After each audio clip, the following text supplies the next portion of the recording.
Kolleejiin East Afrikaa barattoota ogummaa garaagaraatiin barsiisaa ture 650 ol Adaamaatti eebbiseera. Eebbifamtoonnis ogummaa baranneen hawaasa tajaajiluuf qophoofneerra jedhan bal'inni isaa akka taanutti dhiyaata. Bara 2005 magaalaa Yaabalootti dameessaa jalqabaa banuun hojii baruu fi barsiisuu kan jalqabe kolleejiin East Afrikaa yeroo ammaa kaampaasii Adoolaa fi Adaamaa dabalachuun kaampaasiiwwan sadiitti barattoota 4,000 ol simatee sadarkaa barnootaa leenjii teeknikaa fi ogummaa digirii jalqabaa fi digirii lammaffaan ogummaa garaagaraan barsiisaa jira. Guyyaa kanas kolleejichi barattoota gosa barnootaa garaagaraan barsiisaa ture 662 eebbiseera. I would like to say the great graduating batch of 2023 congratulations. Pirezidantiin kolleejii East Afrikaa Dr. Katamaa Abdiisaa eebbifamtootaan baga gammaddan erga jedhanii kolleejichi akka dhaabbata barnoota olaanaa tokkotti ga'ee isaa ba'uuf qulqullinaaf dursa kennee hojjechaa jira jedhan. Kolleejiin kun sagantaalee sadarkaa maastersiitti loojistik and supply chain management of keessaa qaba. Masters of business administration of keessaa qaba.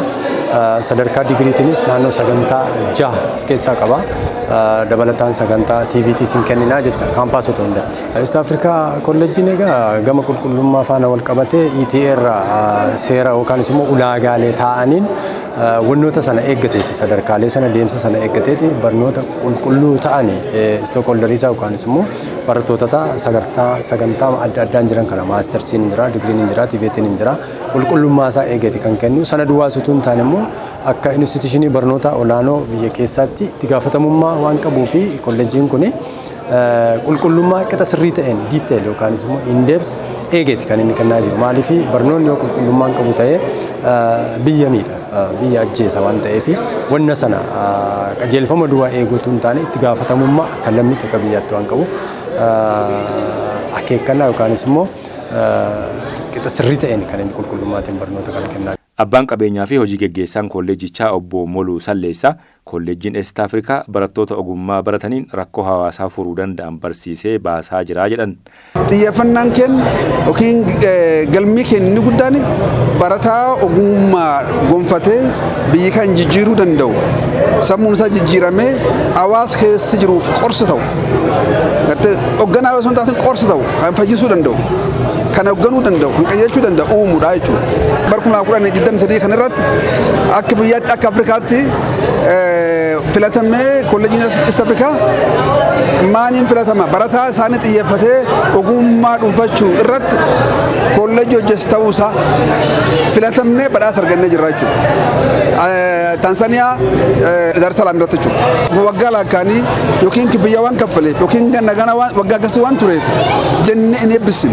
Kanaaf inni qulqullinni keenya ni saffarama ni madaalama madaalliin saniin saffarree madaallee yoo baratattamaa ni baamna jechuudha yookaan irra deebilee barachuu jira. Keessummaan kabajaa sirnichaa Dr. Godaanaa Areeroo barattootaan dadhabbii keessanii fi kan maatii keessanii fiixaan baaftanii eebbaaf qaqqabuu keessaniif baga gammaddan jedhanii barnoonni xumura waan hin qabneef ogummaa barattaniin hawaasa tajaajila barnootas itti fufuu qabdu jedhan. ይህ አሁን ዛሬ የተመረቃችሁ ከዲፕሎማ ወደ ዲግሪ ከዲግሪ ወደ ማስተርስ ጀመራችሁ እንጂ አልጨረሳችሁ መቀጠል አለባችሁ። ምክንያቱም ትምህርት መጨረሻ የለም በሕይወት ዘመናችን። ይህ ዓመት መልካም የሥራ ዓመት መልካም ጤና እመኝላችኋለሁ። አመሰግናለሁ። Aadde Saadiyaa Abbaaduulaa Huseen barnoota biizines maanaajmentii baratanii guyyaa kana eebbifamaniiru.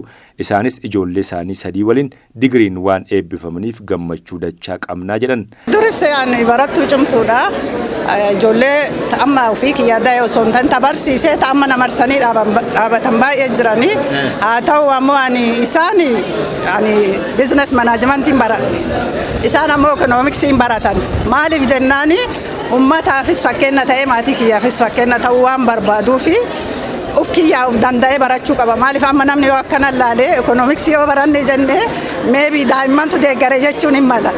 Garuu ani ofii kiyyaa baradhe of danda'ee muummee barnoota biraatiin baradhee ba'ee. Maatiin keenya nu barsiisanii odoon baratiin nu barsiisan waan ta'eef har'a dammoo nu wajjin baratanii eebbifamuu isaanii kanaaf hedduun gammannaa hedduu nu gammachiisa. Akkasuma isaan baay'ee ofitti amanamummaa yookiin dandeettii nama qabanidha. carraa hagarraa digirii fudhachuu dhabuu isaaniitiif ijoollee hedduu barsiisaa nama turedha. Har'a garuu carraan kun dhufee isaan wajjin nu wajjin digirii kana fudhatanii jiranii wajjin eegallee waggaa sadanarraa har'a guyyaan kee dhufee as geennee jirra alhamdulillah jenna.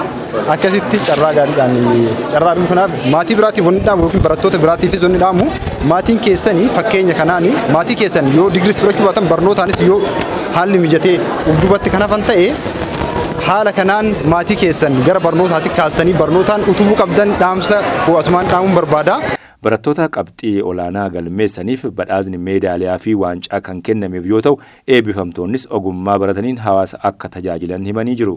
Maqaan kiyya Sa'aadaa Yesuuf kolleejii East Africa College jira.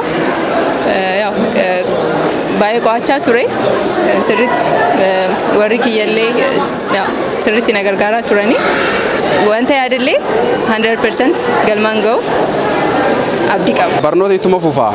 Barnoota xumura isaa daangaan qabu asirraa kaanee barnoota itti fufnaa hojii misoomaa itti fufnaa waan jedhu waan qabu. Hundinuu bakka hojii isaa bakka dalagaa sirriitti dalaguu qaba. Galatooma.